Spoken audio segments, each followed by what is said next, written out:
The land becomes a green world. The wild dog pups are enjoying themselves. This is their first wet season. The pups are 10 months old.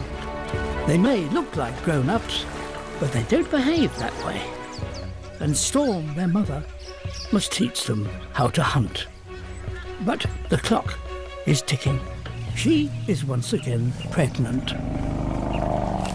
After the rain, the grass is so tall, just finding prey becomes very difficult.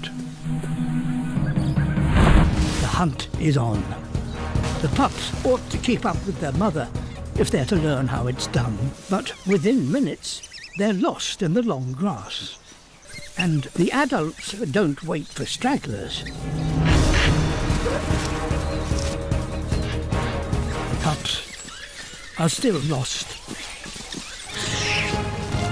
Success. The pups may have missed the action, but the adults always make sure that the youngest eat first.